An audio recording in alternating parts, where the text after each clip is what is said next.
¿Qué tal? ¿Cómo les va? Muy buenas noches, bienvenidos. Aquí arrancamos El Timón en vivo en una semana súper interesante, con muchas novedades políticas, mucha economía.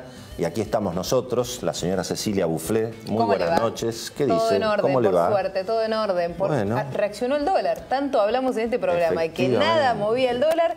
Finalmente se movió el dólar. Sí, una de las señora. cosas de las que vamos a hablar esta noche, ¿no? Sí, dicen que además eso tiene que ver con algún temor que apareció por la resurrección de Cristina, que obviamente va a ser candidata.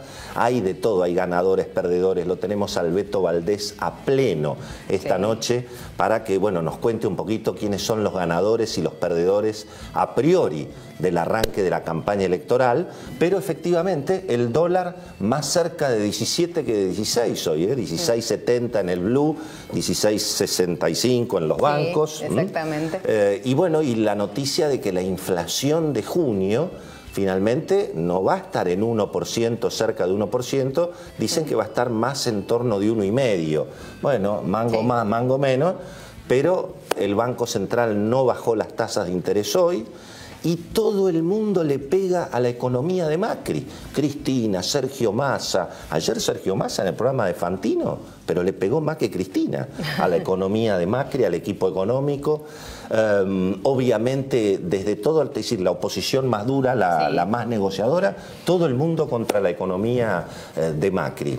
Así que bueno, ahí estamos. Sí, y bueno, y una economía que es cierto, tiene mejores datos, los datos del primer trimestre fueron mejores hasta de lo esperado. El consumo incluso mejoró un poquito, ¿no? Exactamente, mejora el consumo como un general, ¿no? Claro, los supermercados siguen sintiendo el frío todavía, no aparece ahí la reactivación, pero en el consumo como un total de la economía sí ya tiene también un dato positivo y queda solamente rezagada la industria, parte de la industria y ahí se termina, digamos, es el único sector que queda rezagado dentro de todos los ítems que se miden en la economía. Pero es cierto, ese crecimiento no se siente en la calle, no se siente en el bolsillo y los reclamos van sobre eso al gobierno. Sí, ¿no? sí, dicen que el presidente Macri llamó un poquito a su equipo económico y dijo, muchachos, a defendernos un poco, todo el mundo nos pega. Aquí está el Beto Valdés, que es el que tiene toda la agenda política y bueno, tenemos un montón obviamente de información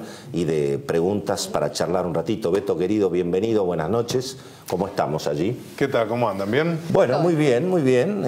Todo el mundo contra la economía de Macri, ¿no es cierto? Eso parece un dato que la oposición ha elegido ahí a dónde pegarle al gobierno. Y sí, me parece que el dato central de aquí en más es la misma dinámica que va a empezar a generar Cristina y a su vez Massa. Es decir, Cristina le va a pegar y ya sabemos cómo es un poco la estrategia y Massa le va a pegar a Cristina, pero también va a redoblar la apuesta contra el gobierno. Sí. Y me parece que ese es el dato central, sobre todo cuando se percibe esto que decían ustedes. Willy, te pasaste semana diciendo ni ISIS puede, pero pudo Cristina.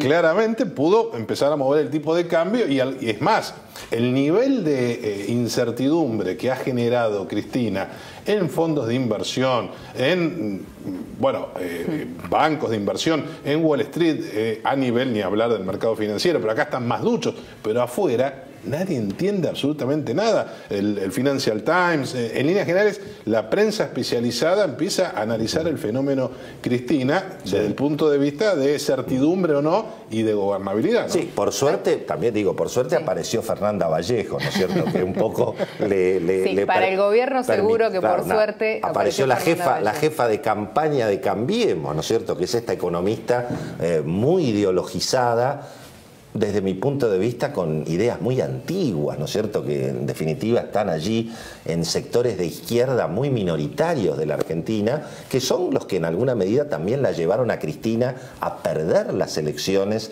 en el 2013, en el 2015, desde mi punto de vista también. Igual el principal problema de Fernanda Vallejo no fue lo que dijo sobre la economía, ¿no?, sino finalmente lo que dijo sobre la política, que Vudú salió a defender a Vudú, lo nombró como un perseguido político. Lo comparó con Perón y con Evita. Me parece que dicen algunos que hasta lo retaron. ¿Qué decís, Beto?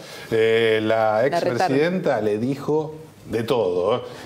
Primero le dijo, te elegí para hablar de economía. No, ya no defendemos más a Vudú. Además, lo sacamos a Delía. Dijimos que Vudú no iba al acto de Arsenal, no lo llevamos a ningún lado, lo tenemos escondido y vos hablás del tema. Dicen que mientras dure una especie de coaching para durambarbizarla. Hay que durambarbizar, correcto. Hay que durambarbizarla. Mientras tanto, cepo mediático. No quieren que hable. La presidenta está, es más, dicen que está un poco como decepcionada, como diciendo, acá le pifié.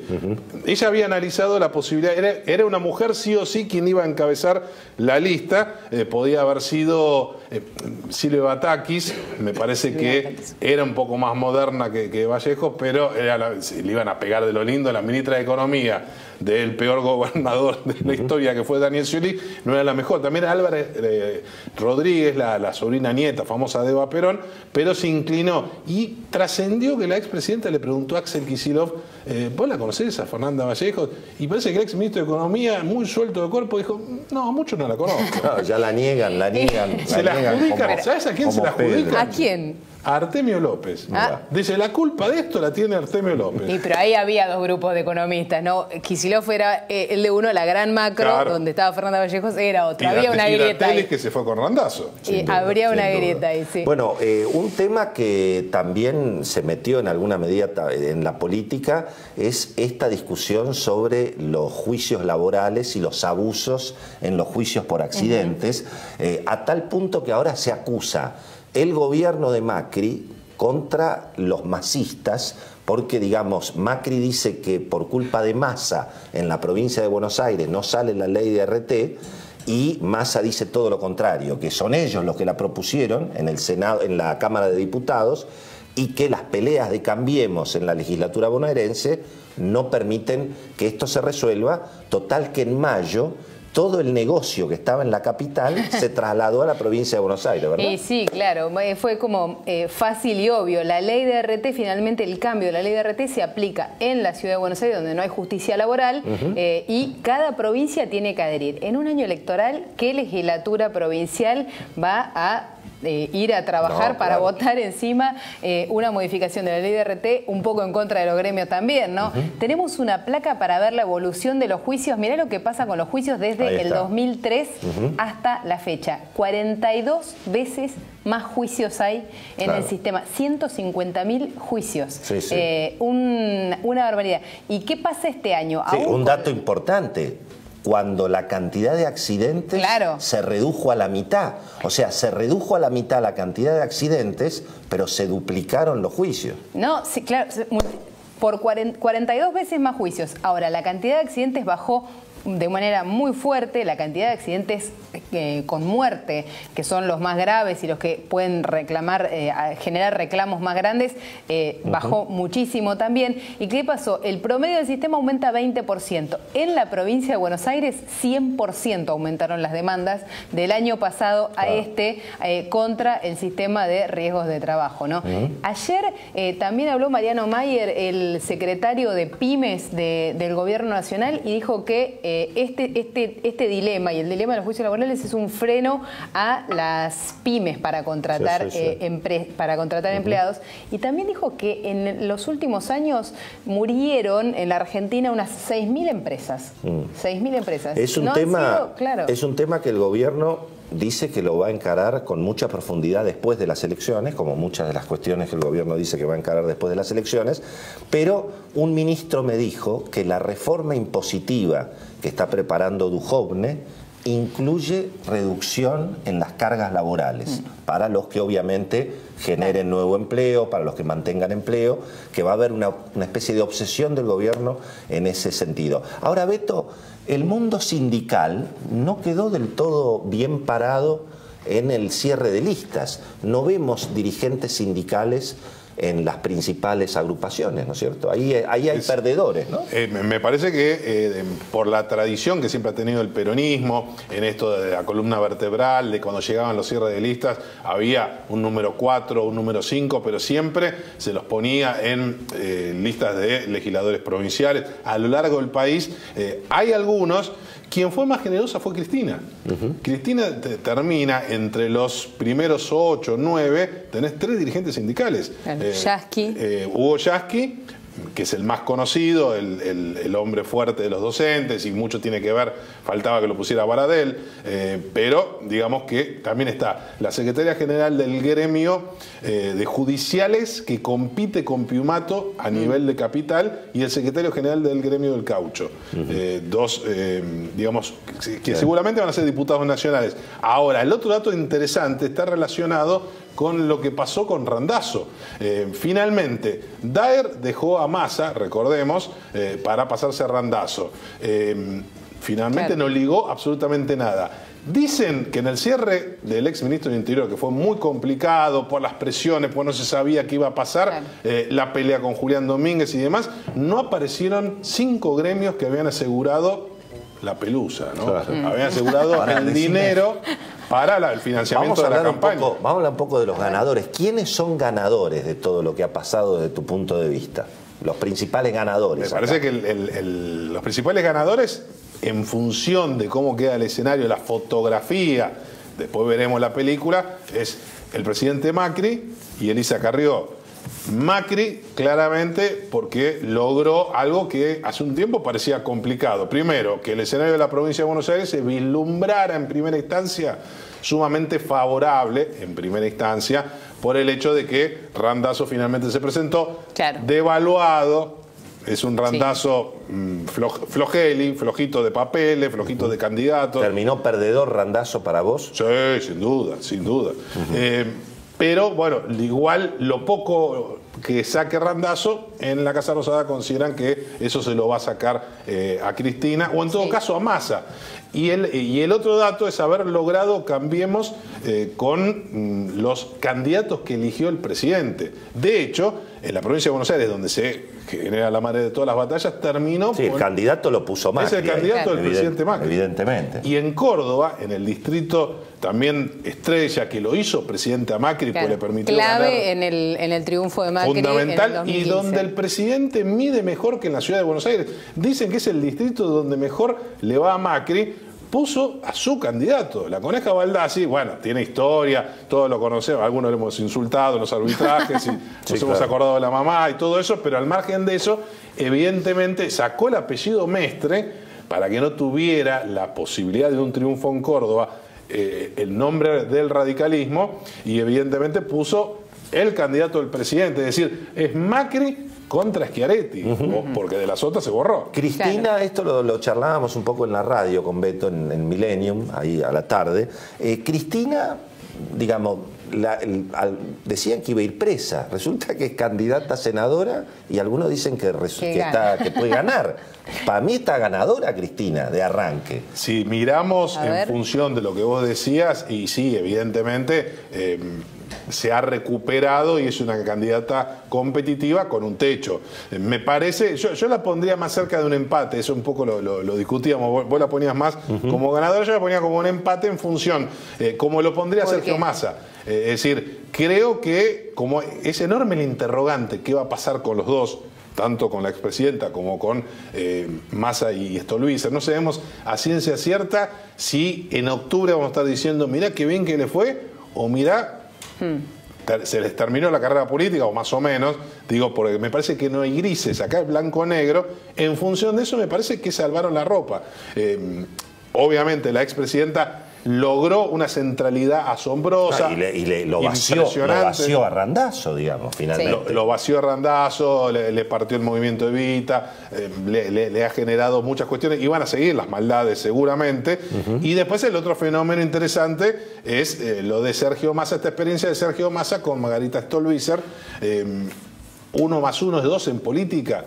No sabemos, porque evidentemente la incorporación de Stolbizer es también, en primera instancia, un dato político muy importante, porque es una dirigente política que mejor mide en la provincia de Buenos Aires, y sobre todo después de sus denuncias contra Cristina Fernández de Kirchner. Claro. Es decir, tuvo una explosión. Ahora, ¿eso se va a traducir en votos? Massa intenta instalar, por lo que yo ayer lo escuché ahí con Fantino, él dice, nosotros somos la oposición que le va a permitir a Macri terminar el mandato. O fíjate lo que está diciendo, es decir, planteando, Cristina es el helicóptero, el que la vota a Cristina se pudre todo, digamos. Claro. Ahora, si nos votan a nosotros, nosotros lo vamos a ayudar a Macri a terminar el mandato como garantizando gobernabilidad. A eso juega Massa. Y eso es inteligente. Lo mismo también va a plantear Massa y seguramente sus candidatos seccionales, es decir, los postulantes en las listas a senadores y a diputados provinciales. ¿Por qué? Porque recordemos que acá, no cabe ninguna duda, si hay alguien que colaboró en la gobernabilidad de María Eugenia Vidal en la provincia de Buenos Aires, sobre fue todo en la Frente provincia Renovador, de Buenos Aires, ¿no? Claro. En la legislatura, es decir, esos 9 senadores que tiene el Frente Renovador y alrededor de 16 diputados provinciales aproximadamente, salen la gran mayoría, es decir, Massa corre el riesgo que... Y me parece que va a utilizar esa cuestión, que tenga Cristina más injerencia en la legislatura bonaerense, por eso eligió determinados personajes para que vayan a La Plata, para complicar la María Eugenia Vidal, porque claramente no lo va a demostrar Cristina, pero el objetivo es Macri, pero también Vidal. Lo que pasa es que nadie le va de frente por lo bien que mide. Dos últimas y rápido porque ya estamos sobre la hora. Intendentes, los intendentes del conurbano, ¿cómo quedaron, Beto? ¿Ganadores, perdedores? Y me parece que ese es son ganadores, sí, evidentemente son ganadores. Cristina les dio todo. Cristina Ese les es dio el todo, fenómeno. Sí. Me parece que ese es el fenómeno. Cuando estamos hablando de una Cristina con centralidad, con protagonismo, que no sabemos a ciencia cierta, pero me parece que segunda sale, veremos más adelante. En ese contexto, las listas seccionales, sobre todo en la primera y la tercera sección electoral que conforman el Gran Buenos Aires, donde se concentra la gran mayoría de la gente que define las elecciones, esas listas la armaron los intendentes. Cristina pidió a algunos que se los respetaron, pero después están todos los candidatos, los intendentes. La primera encabeza la hermana del intendente Menéndez de Merlo, Julio Pereira, Sí, muchas parientes, Florencio Varela. muchas esposas y parientes. Bueno, eso está lleno. en todos los espacios políticos. Lados, Sí. En todos. Y la Unión Cívica Radical, los radicales están enojados. Digamos. Grandes perdedores. Sí. Grandes perdedores. Y digamos que... Pierden algún ministerio ahí también con los candidatos del propio Cambiemos. Hay que ver qué pasa ahí en el rearmado. Me parece que defensa lo van a mantener primero porque me parece que no hay muchos interesados en el macrismo. Y paralelamente también está el otro elemento, van a tener muchos menos diputados que el PRO. Hoy ya tienen menos. De los 100 diputados que dicen que va a sacar Cambiemos a partir del 10 de diciembre, la gran mayoría van a ser macristas y eso al radicalismo le preocupa porque ya perdió la Cancillería y también fundamentalmente por lo de Córdoba y hay que ver, tienen todo cifrado si te descuidas en Santa Fe y en Jujuy. Pero Macri ya está en un acuerdo de gobernabilidad con Carrió. Ya no con los radicales. Carrió entró al gobierno. Carrió consiguió lo que no consiguieron los radicales. Bueno, por eso Entrar yo a la decía, jefatura de gabinete, al lugar de más poder, Fernando Sánchez. Fernando Exactamente. Sánchez entra como... Me parece que ese es el elemento político quizás más importante del fin de semana que no se tuvo en cuenta o pasó a segundo plano y no es un acuerdo de gobernabilidad. Es parte del precio, entre comillas, de lo que cobra Carrió por haberse ido de la provincia de Buenos Aires y encabezar en la ciudad de Buenos Aires que ella no quería. Va a tener 15 diputados, entre 13 y 15 diputados a partir del 10 de diciembre y tiene un hombre en la jefatura de gabinete. Un vedor. Y algunos dicen que va a auditar a Marcos Peña, a Quintana y a Lopetegui. Por lo menos Carrió se va a enterar mucho más de lo que ocurra. No son fáciles de auditar esos muchachos, te digo. No son fáciles de auditar. Imagínate que aparezca Sánchez diciendo cosas, ¿no? Bueno, muy bien. De recibir auditoría. Mira, puntualmente a las 10:20 terminamos este primer bloque. Bueno, señoras y señores, ¿Hay chimentos? datos del Beto Valdés. Vamos, profe, ¿qué pasa en Cancillería? Y la semana pasada hablábamos que se especulaba quién podía ir a defensa. Martínez es candidato a senador. Parece que va a ser Oscar Aguad. Cancillería es un lugar que perdió el radicalismo. Recordemos, desembarcó Fori. El problema es que en el Palacio de San Martín no lo quieren. Pero una vez que hay uno que es de la casa, que es de ellos. Sí, pero primero se sienten, ya extrañan a Malcorra y a los radicales, que volaron todos. Y además, lo que dicen es que finalmente la política exterior no la maneja Fori, ni el vicecanciller, sino la manejan unos chicos de la Casa Rosada en la jefatura de gabinete y Todo detrás de concentrado Fulvio ahí, Pompeo. Entonces, en definitiva, dice, no se define nada, hay que definir la embajada en Washington. Ahí hay un rumor que dice que la quieren mandar a Beatriz Nofal, de embajadora en Washington. Sería una gran embajadora. Sí. Sería una gran embajadora. Y el otro dato dicen que la de Montevideo, La que queda vacante. como claro. vino Montenegro, se la habían ofrecido a Mario Barletta, pero el que suena es Eugenio Bursaco. Ajá. Parece que... Señora.